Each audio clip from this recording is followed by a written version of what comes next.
Et salut, on se retrouve pour un nouvel épisode de Ça fait réfléchir, où aujourd'hui on parle de Que fait la police de Paul Rocher. Plus exactement, le titre est Que fait la police et comment s'en passer. Donc ce bouquin, c'est une approche économique par Paul Rocher. Paul Rocher est économiste et diplômé en sciences politiques de Sciences Po Paris. Il est l'auteur de Gazer, mutiler, soumettre, politique de l'arme non létale, la fabrique 2020. Donc c'est quelqu'un qui a déjà étudié la question de la police et qui refait un deuxième bouquin plus sur la nature de la police que le sujet de uniquement la violence policière. Du coup, ce que je vous propose, c'est qu'on lise le quatrième de couverture, et puis aujourd'hui, on va traiter essentiellement de l'introduction. Le quatrième de couverture, qu'est-ce qu'il nous dit? Il nous dit omniprésente dans les rues comme dans le débat public, la police soulève davantage de questions qu'elle ne semble pouvoir en résoudre. En mobilisant les études disponibles et en confrontant les chiffres, Paul Rocher réfute dans ce livre les présupposés au fondement du mythe policier, d'une institution sans doute imparfaite mais nécessaire, au service de toute la société, dont elle ne ferait que refléter les travers. Non, la police n'empêche pas le crime, et l'emprise policière croissante sur la société n'a pas d'autre fondement que la réorganisation autoritaire du pays et le maintien d'un ordre inégalitaire. Toute l'histoire de l'institution révèle sa nature violente, sa fidélité à l'ordre établi, et dément l'idée de son dysfonctionnement. Peut-on pour autant se passer de la police? En s'inspirant des exemples sud-africains et nord-irlandais, où les habitants ont expérimenté des formes de gestion des conflits indépendantes de l'appareil d'État, Paul Rocher dégage les voies possibles d'un monde sans police. Cette introduction qui commence par la police n'empêche pas le crime. C'est l'un des secrets les mieux gardés de la vie moderne. Les experts le savent, la police le sait, mais le public ne le sait pas. Pourtant, la police prétend qu'elle est la meilleure défense de la société contre le crime et argue en continu que si elle obtient plus de ressources, en particulier des effectifs, elle sera en mesure de protéger la population contre le crime. C'est un mythe. Ce ne sont pas les propos d'un quelconque démagogue anti-flic. C'est dans ces termes que s'ouvre l'un des livres scientifiques de référence en matière de police, écrit par le politologue américain David H. Bailey. Pourtant, le débat français sur la police, ses violences, son racisme, persiste à confondre mythe et réalité. Il suffit d'entendre le ministre de l'Intérieur Gérald Darmanin. Les policiers et les gendarmes nous protègent, et ils courent derrière les voyous, représentant un condensé particulièrement réussi du mythe policier. Cette vision des choses est loin d'être l'apanage d'un cercle restreint de personnes sympathisant avec des méthodes autoritaires. Au contraire, elle est très répandue, acceptée sans être questionnée. C'est sur ce socle branlant que le débat sur la police se déroule. Cet extrait, il nous raconte essentiellement que la police dans la société, elle est largement acceptée parce qu'elle se base sur un mythe policier.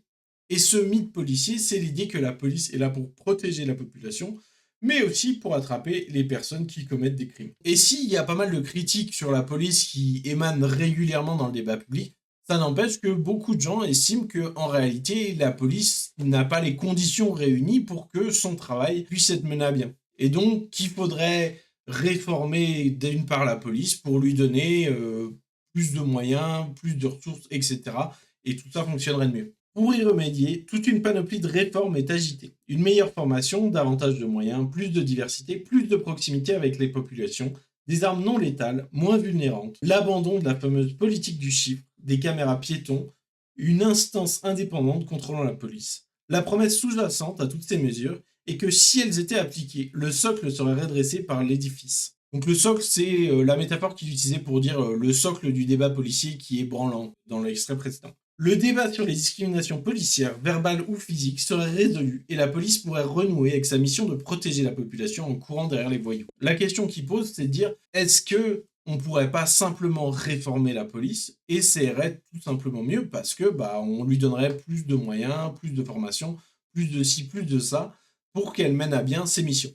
Il enchaîne en nous parlant de une ville qui est supposément la ville qui a été leader pendant très longtemps de cet exemple que pourrait être le réformisme de la police. Et cette ville, ironie du sort, c'est Minneapolis. Minneapolis qui est aujourd'hui surtout connue pour le meurtre de George Floyd par la police et qui a lancé un des plus gros mouvements anti-police mondial aux États-Unis, mais aussi dans pas mal de pays, ça a fait écho, au sujet de l'abolitionnisme de la police, ou à minima des critiques très vives. Ce que nous dit Paul Rocher, c'est que le mythe de la police, il est rassurant, et c'est probablement pour ça qu'il est populaire. Et c'est probablement pour ça que les gens y adhèrent. Parce que c'est évidemment plus confortable de croire qu'on vit dans une société où on est protégé par une police que de se dire que il y a un arbitraire, il y a des crimes qui arrivent et on peut malheureusement pas y faire grand-chose et que c'est propre à un fonctionnement plus profond de notre société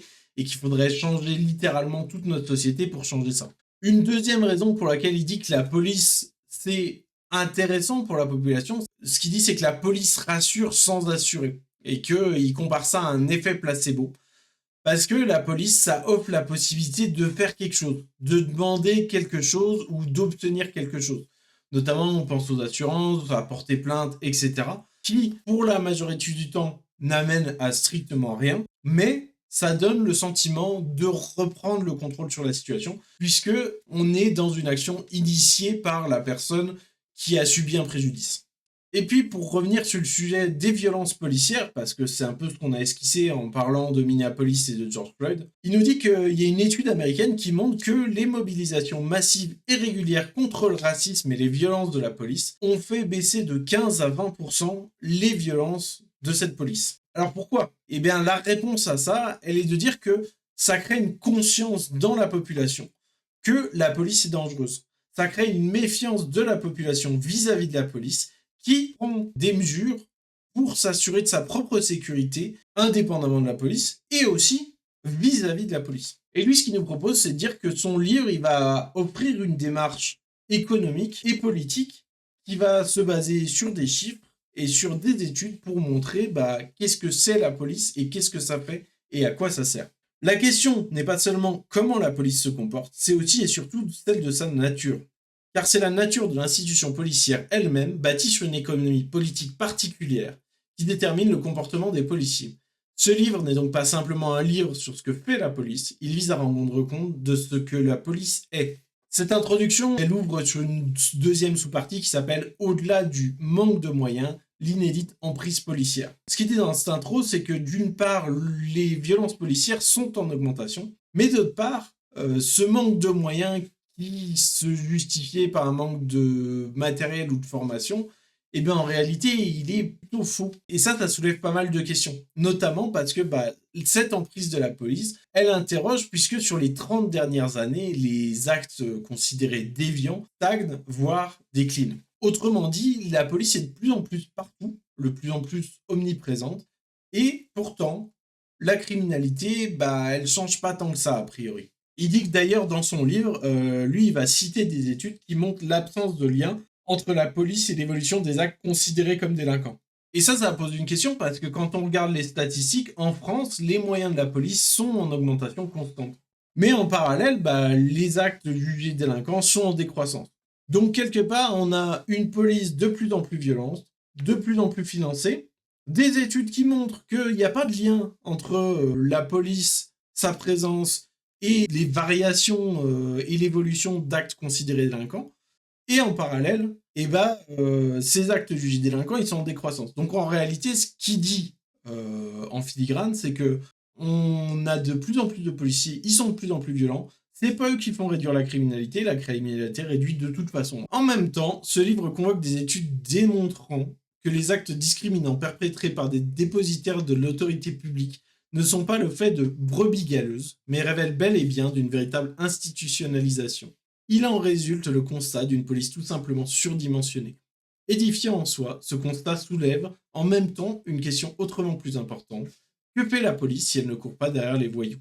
Et de là en découle une partie qui s'appelle « Au-delà des violences policières, la police ». Puisque en réalité, lui, il veut parler de qu'est-ce que c'est la police, d'où ça vient et pourquoi ça pose tant de problèmes. Cette partie de l'introduction, elle commence en disant que ce qui a choqué dans la mort de George Floyd, c'est pas en réalité le fait que cette personne se fasse tuer par la police, mais en réalité sa médiatisation. Puisque effectivement, si on est un tout petit peu sérieux et qu'on regarde les chiffres, on se rend compte que des gens qui se font tuer par la police, que ce soit en France ou aux États-Unis, ça arrive très régulièrement. Par contre, des gens qui sont tués sous les caméras, c'est un peu plus rare. Pas beaucoup, mais un peu. Cet argument dérive de l'examen historico-théorique de l'institution policière. La mise en place de cette dernière est indissociable de la formation du capitalisme en France, dans la deuxième moitié du 19e siècle. Si le mot police est plus ancien, sa signification se restreint pendant la transformation capitaliste pour désigner spécifiquement une force publique professionnelle organisée dans une institution distincte du reste de la société. Et en réalité, là, il dit très rapidement des choses qui sont très centrales dans ce qu'il va raconter dans son bouquin.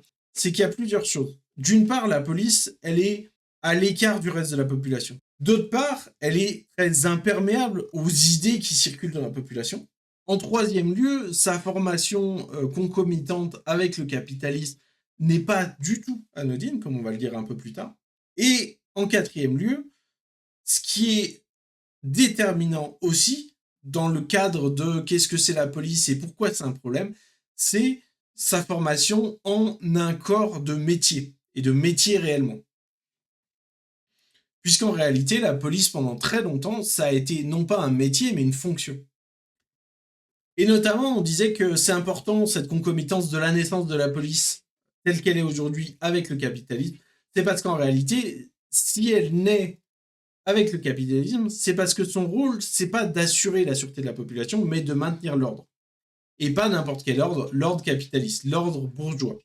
Ces raisons d'être, c'est aussi une raison de l'architecture institutionnelle de la police, qui est un corps à part entier qui est très imperméable à la société extérieure. Notamment, cette imperméabilité, elle se construit sur une cohésion intérieure entre les différents membres de l'institution, donc les policiers, qu'on appelle esprit de corps. Grosso modo, on parle d'un corporatisme qui est sous stéroïdes.